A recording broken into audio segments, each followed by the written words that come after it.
Here we are again. Father, we're just as hungry as we were this morning because we want more of you. Lord, we had food at breakfast and yet we need a lunch. And we have food at lunch but we need our evening meal. And Lord, it's the same in the spiritual. Maybe we were fed this morning, this afternoon, but Lord, it's evening and we want feeding again. Will you meet our need, Lord? Will you give us a revelation that we need personally? Lord, we don't want corporate revelation. We want personal revelation that will affect our lives, our business, our marriage, our whole areas, Lord, that we work in. Speak to us personally and help us, Lord. Whether we're from Africa, whether we're from Holland, whether we're from Ireland or England or Scotland and anywhere else, Lord, let it be personal to us and our situation. Theory is no good, Lord. Theology is no good. We want personal revelation to change our life in our circumstances. And I'm asking that you'll do it, Lord, because I don't know where people are at. I don't know the problems that they're having of work. I don't know the problems they're having in their marriage. I don't know the problems they're having in relationships, Lord, and I don't want to know. It's not my business. But I want you to meet needs, Lord, in people's hearts tonight. You said signs will follow the preaching of the word. Lord, I'm trying to preach truth. And so I expect signs and wonders. I expect things to happen, Lord, in the Spirit. And else, what's the use of me preaching? Grant it, Lord. I ask in your name. Amen. It says signs and wonders will follow the preacher. Well, I'm not an evangelist. I'm not praying for the sick. But I should still expect miracles, shouldn't I? People to change. I've got to see fruit from my ministry. And what's the evidence the Holy Ghost is working unless there's change and miracles? So I'm expecting it. I'm expecting to hear fruit from the conference testimonies that things have changed in your circumstances because of the conference, not because of me, because we've met together and got round the Word of God. Moses. The first one is Moses, the meekest man on earth. We're looking at the character of the man who was the intercessor. But I am going to look at Moses' prayer, part 2. We'll actually look at Moses' prayer of intercession. It's fantastic.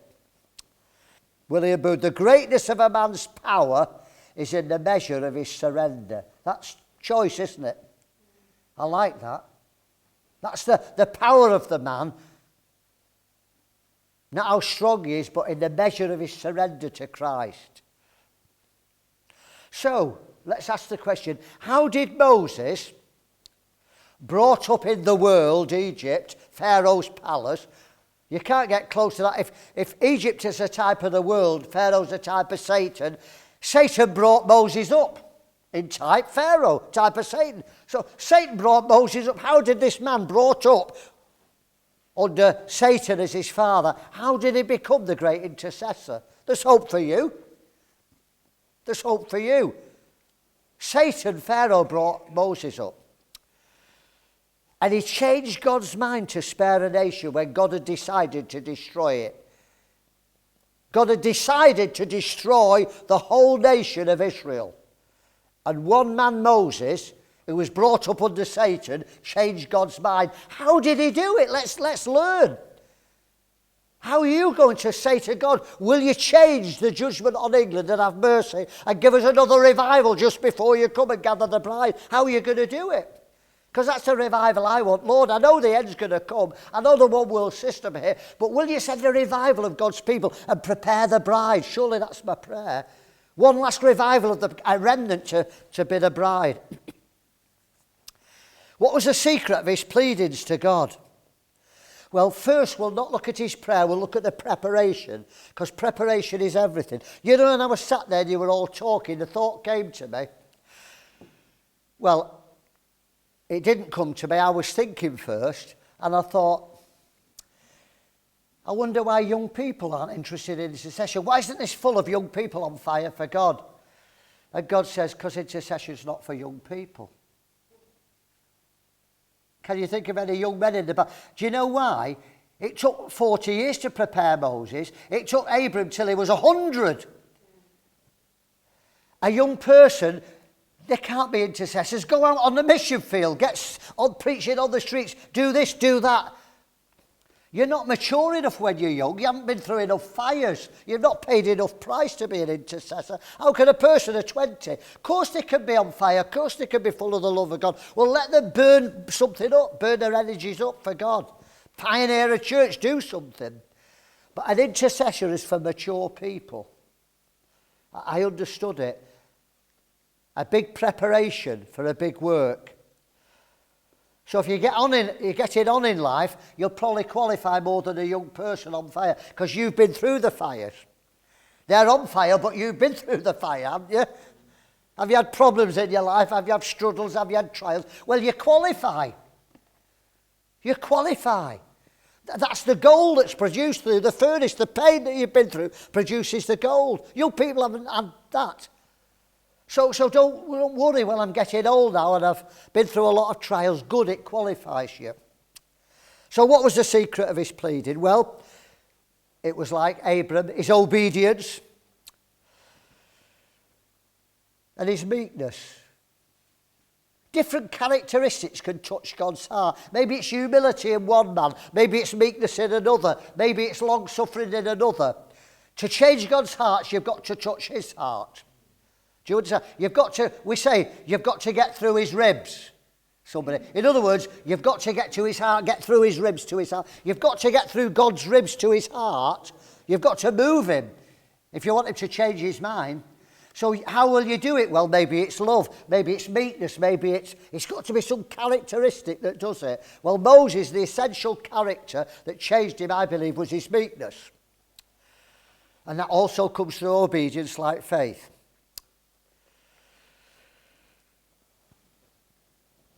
It was Moses' obedience and meekness that enabled him to lead Israel out of Egypt. But it was his intercession that kept them in the wilderness. Moses, the meekest man, led them out, didn't he? 2.5 million people, he led them out of Egypt. They've all died in the wilderness. What good's leading them out of Egypt if you can't keep them? What's the point of a pastor winning 100 souls if he doesn't know how to keep them and make them like Jesus? What's the point of getting a church and filling it if you can't make them the bride? There's no point. It's easy to get people out of Egypt, to get them saved. But will you pay the price to keep them? It was Moses' intercession that kept them through the wilderness. Do you know that? I'll read you scripture. I bet you've not read this about Moses. In Hosea, about Moses. By a prophet the Lord brought Israel out of Egypt, and by a prophet was he preserved. Moses' intercession preserved them through the wilderness. They never got through the wilderness without Moses' intercession. It's not enough to get people saved, get them out of the... We must get people out of the world, yeah. Can you keep them through the wilderness? Can you get them in the promised land? That'll take intercession. Don't want to be a pastor because it's costly. A good shepherd will die for his sheep. Moses was willing to be damned for Israel.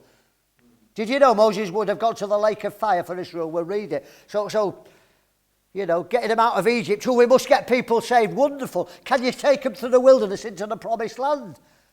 It's not getting them out, it's putting them in. There's no point coming out of Babylon unless you go to the Jerusalem to rebuild the walls and prepare the bride. Let's look at his life. Number one, he was predestined. All who obey God and fulfill his word are predestined. You know, I'm not talking about the doctrine of Calvinism. But we're chosen in him. If you're chosen, you were chosen in him before the foundation of the world. This is not a doctrine, this is a statement. Read it, Joni, Ephesians 1. According as he has chosen us before the foundation of the world, that we should be holy and without blame before him in love. Jesus told his disciples, he said, you haven't chosen me, I chose you. Let's just read that. You've not chosen me, John 15:60, but I've chosen you and ordained you. Assemblies of God didn't ordain me. The Elim Church didn't ordain me. Jesus said, I've chosen you and I've ordained you to bear fruit. That whatever you ask in my Father's name, he may give it. There's another mention, no faith. No faith. Whatever you ask of the Father in my name, he'll do it. You need to be chosen of God. If the church choose you, if the church make you a Christian, that doesn't apply. You've got to be chosen of God. Amen. The church is full of people that the church have chosen. You need to be saved, brother. Get on your knees, repent. And they do it. Now you're a Christian. But they've not had the transformation. They're not. They're man-made Christians and they block the church and the Spirit of God. There's too many Christians in the country, not enough children of God. Too many ministers in the country, not enough men of God. There's a difference. We don't need more Christians, we need more holy people. We don't need more pastors and more church. We need more John the Baptist and John Wesley. Let's go for quality and forget the quantity.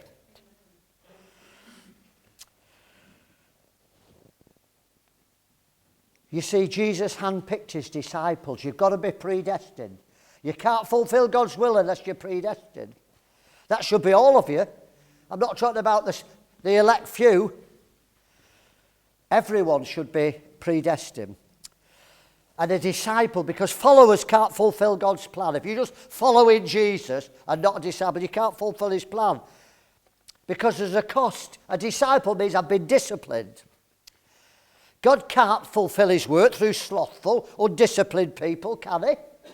Lazy people. How can God fulfill his work through a lazy Christian? I hate laziness, whether it's in a Christian or my children or anything else. God hates it. Go to the ant, you sluggard, and see how my creation's busy and industrious. Fancy Christians being slothful and lazy and lackadaisical. There's something wrong with a Christian who's not diligent, don't you think? God's not undisciplined. God's not lackadaisical. Everything's planned and ordered. Well, Moses was born predestined. He was into the elect of Israel. He was of the Levites, the chosen tribe. He was the seed of Kohath, you know, part of the chosen for the holy things. The priesthood wasn't chosen by democratic vote, you know. Who'd like to be a priest? Well, we'll vote. If you'd like to be a priest, we've got a few candidates, you know. There's Aaron and there's Fred and there's Joe Soap and Esmeralda Honeypot. And, you know, we'll vote for them. It's not democratic vote that gets you into the priesthood. You don't get chosen, you don't become a deacon because the church vote you in. Voting's for the world, let them get on with it. Let them get on with the politics and the voting and the lobbying and all that. Let them get on with it. God chooses men. They had to be separated. You had to be born into the priesthood. You need to be born again. Not put your hand up and be saved, so-called. If you put your hand up, great. But it's because God chose you, not because you decided. And the priesthood had to be more separate, more holy than the rest of Israel. So it was already separated. He was born a separated person into the priesthood. I'm blessed. I wasn't born into a separated family. My dad got saved when I was 6. But my children are blessed because they were born into a separated family. Joni and I have separated ourselves from God, and our children were born when we were separated. My dad wasn't a Christian when I was saved. I think I was about 5. So I don't remember him as a non-Christian. So he was born into a separated household. Great blessing. Don't despise if you're brought up in a Christian home. It's hard for you because you've got to find what the world's like without going into it. You need to know the world. His life was miraculously saved, wasn't it, from the genocide of Pharaoh. Remember, Pharaoh was killing all the babies. So he's miraculously saved in the genocide. God had already chosen him and protected him as a baby. Notice how God protected Sarah's womb. Notice how he protected Abram. Notice how he protected Moses. If you're chosen, God will protect you. I'll give you the illustration of Stephen. He should have been blown into eternity by now, and he would have been damned. He didn't know God, did you? He didn't know God. The devil was trying to destroy him and put him in hell before he had a chance to be saved. It doesn't matter now if he gets blown up. Forgive me saying it. He's come and risked his life with me going to Africa. Well, he's been to dangerous places with me. He's been to Africa where it's dangerous, so it doesn't matter now. He's saved. Sorry, Naomi. But he's saved, isn't he? But I'll tell you what, it would be a tragedy if he'd have got blown up in that disaster. But God protected him. You must be destined, Steve. You know, if you say, well, God saved my life, it's because you're predestined. Think back how God's preserved your life. Joni should have died at birth. Her mum had the umbilical cord. It was wrapped round her neck. She was going to be strangled at birth. This is 60 years ago. They didn't have the same methods for, the gynecologists. And they had to cut her free. They had to put the scissors into her and cut the cord in her womb. And they nicked her mum's womb. She was incurable, septic pelvis, fibroids, all because they cut her free. It cost her mum. Her mum had 9 years of pain to free Joni. She should have got strangled. The devil was trying to strangle her in the womb. Do you not understand how your life's prophetic? Esau and Jacob fighting in the womb. The battle was going in before they were born. You're predestined, don't you see? He said the younger will serve the elder. Before Jacob ever loved, Esau ever hated. They hadn't even been born. It wasn't that one was a good lad and one was a bad lad. God chose it when they neither knew good or evil. That's what Romans says. They didn't know. And God says, I love him and I don't like him. And God loved the twister. Jacob, who was born a twister. God says, yeah, but I love him. Before they were born, that's predestination. Protected in the bulrushes. And when he was of age, he started the process. Doesn't say how old he was. He must have been coming up to 40. And he sensed he was predestined. If you've been called of God from the foundation of the world, you'll have a sense of destiny in your life. Many Christians lose it. Oh, I felt I was called when I was first saved, but they've lost the destiny. Don't lose your destiny. If you've lost it, find it. Because there's something wrong if you don't have a sense of destiny. If God called you, it's for a purpose, so you need to find it. You need to get back to your destiny, don't you? Does that make sense? Find your destiny. He's chosen you.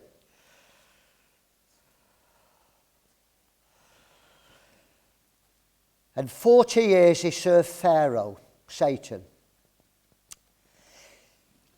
I'm going to cover it in other conferences, but to be an intercessor, to stand in the gap, one of the requirements is that you know the judicial system, because you have to be able to talk to the judge.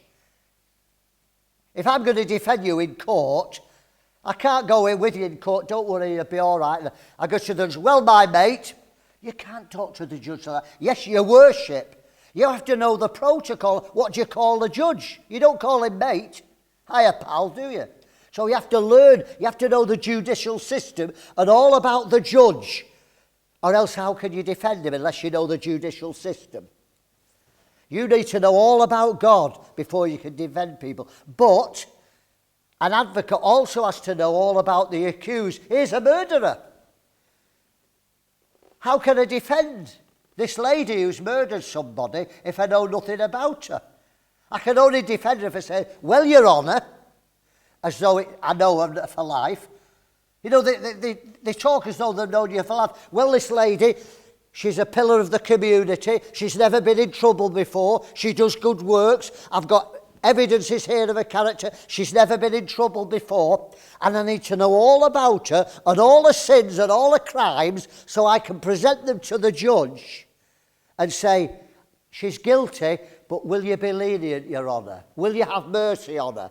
It's a first offence. Will you give her another chance, Your Honour? Your Honour, not my mate. I've got to address the judge rightly. So if you're going to intercede, you need to know God and how he works. If you don't know the character of God and how God thinks and works, how can you appeal to him? And if you don't know the world and the sin, if you've not seen sin in your own life and you don't understand the world and you don't know how the world works, how can you defend it? How can you plead for sinners if you don't know what sinners are? Can you understand? You have to. So it was necessary that it was 40 years in the world learning about the rotten, stinking world and the system. Because Egypt's full of pride. It was a proud empire. A military empire, proud. Moses would be an arrogant man brought up in the king's palace. They teach you to be arrogant. He would be a good orator. He would be able to argue politics. That's how they train you. He needed to know all about the world. So 40 years he learnt about the world. And then God said, okay, time to change, Moses. You know all about the world. You know all about Egypt, Satan, Pharaoh. Time to fulfill your destiny. And just like Abram, he started in the flesh. So Abram's not isolated, here's Moses. He starts in the flesh. Did you know he knew he had a sense of destiny? Let's read it in Acts, Jody. Acts 7:23. When he was 40 years old, 40 is significant, I can't go into it, very significant. It came into his heart. I wonder where from. He didn't say he thought, it came into his heart. So it came from outside him.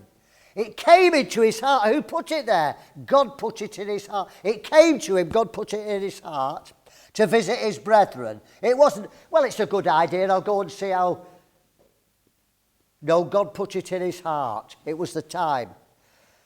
And see one of them suffer wrong, and defended him, avenged him that was oppressed, and smote the Egyptian, for he supposed his brothers would have understood how that God by his hand would deliver them. This was 40 years before he did it. Okay? He was 40 years in the wilderness. This is 40 years before he did it. And yet he knew he had a sense of destiny. He said, why don't they know that I'm the deliverer of Israel? Don't you think that's amazing? And he was still in the world, but he had a sense of destiny. He knew that one day he'd deliver his own people, even though he was living under Satan. And so he tried in the flesh, like we all do. That's how you start. What did he do? He saw an Egyptian whipping an Israeli. He thought, that's no good, I'll deliver him. So he killed one Egyptian and freed one Israelite. Thank God he freed one. But he had to free a nation. You can't do it one at a time with 2.5 million. He'd still be doing it now. Do you understand? The flesh does it one at a time. God can do it as a nation. If you want God to change a nation, there's no point one at a time. The flesh won't do that. Your flesh, with God, can save people, deliver people. But how do you deliver a nation? You can't do it in the flesh. And that's what the church are doing. Yes, we get people come in the church, but they're usually the devil's write-offs. You know, the devil smashes them so much he knocks them in the church.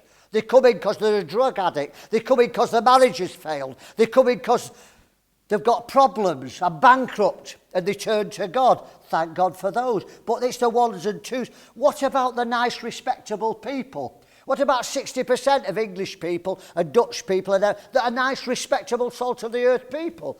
The church won't touch them because they don't need God. We have 2 cars. I have a job. I have a holiday in Barbados every year. What do I need God for? He doesn't need God. There's no problems. I've got my television, all the entertainment I want. You won't touch those people. That's revival. God's got to do that. You can get the people that the devil smashed. The down and outs, the drunkards, those are people. That's great. But what about the ordinary people? Only the Holy Ghost can do that. A person who doesn't need God, God's got to do something. We can't do it in the flesh. And so he did what he could. Listen, it's all right to do it in the flesh. Abram did it, Moses did it, and until Moses did it, he didn't start the next move. It was only when Moses did something in the flesh and thought, I've got to deliver Israel, so he killed an Egyptian and freed an Israel. It's only when he did that that God said, ha ha, got you. Now you'll have to run for your life. And he had to run into the desert. That was God's plan. Run out of Egypt. It got him out of Egypt. He worked in the flesh. It's all right. That's where he was at. But it got him out of Egypt. Do you see the pattern? Don't wait till you're God himself. Don't wait till you're 1,000,000% holy. You'll never get there. Do what you can where you're at. Well, I can't go for God because, I still have bad thoughts, and I can't go for God because I'm still a bit in debt, and I can't go for God because, listen, you can go for God however you are. Let God sort the problems out. Go for God. Do it in the flesh, but do it. And when you do it in the natural, God will say, it means business. And God will sort it all out and get you holy and do everything. Don't say, I'm not holy enough to serve God. You never will be. It's only when you do it as you are that God will make you holy. The holiness is in the doing. How will God perfect you when you won't do anything? Sat there waiting to be holy. Well, I'm waiting for the will of God. They want Gabriel to wake them up one night saying, Maurice, it's in the word, go and preach, do this, do that. So now he's 40 years in the wilderness, finding out about God. He knew all about Egypt for 40 years. Now he's got to find about the judge of all the earth. And the wilderness is so necessary to a man of God, so necessary to an intercessor. You'll never accomplish the will of God without going through the wilderness. Everyone has to go there. Even Jesus had to go through the wilderness, so you're not better than Jesus. Isn't it amazing that out of Egypt have I called my son? Jesus came out of Egypt, and then he had to go in the wilderness before he started the real ministry. He was a carpenter till he went in the wilderness. And the wilderness changed you from a carpenter to a man of God. He never did a miracle. He never healed anyone. He was just an ordinary man till he went through the wilderness. Jesus. So we're not better than Jesus, are we? Don't worry about the wilderness. You've got to go through it, brother, sister. And after 40 years in the wilderness, he was ready for God to use him. 80 years preparation. Can you see it's not for youngsters? 80 years preparation. I remember when I was 30, I was a failure in my eyes. I remember saying to him, hey, Mum, because when you're 29, like 30 is the end, isn't it? I'll be 30, like, oh my goodness, I'm an old man. Have you remembered how you was then 40, oh my, that's the sell-by date, that's it. And then 50 and 60. But 30 is a big age, isn't it, when you grow up, oh, I'm over 30. And I said to him, oh, I'm a failure. Mums don't like to hear that, do they? I said, I'm a failure, Mum. She says, what do you mean? I said, well, what have I done? I'm not a millionaire in the world. I wanted to be a millionaire and have a Rolls Royce and all this. And I was doing well, but I said, I'm not a millionaire and I'm not, and I'm not, what have I done for God? I said, my dad pioneered a church. Signs and wonders, what have I? I said, I've done nothing in the world and I've done nothing for God. And I'm 30, it's the end. My mum says, son, your dad wasn't even saved till he was 25. You've had all those years of Christian education. You've had all those years growing up under a holy man. He wasn't even saved. He was killing Germans till he was 24. 18 to 24, my dad he was a commando killing people. What a training for the ministry. God called him. He said, you've had all those years sat under a holy man. He said Moses was 40 before he even started in the wilderness. Jesus was 30 before he preached a sermon. What's your problem? Nothing happened then, but I know from 30 I began to change. Something clicked. Hearing my mum say those words, I can't say I did this or that, but God began to change me, I know, from that age. Acts 7:30.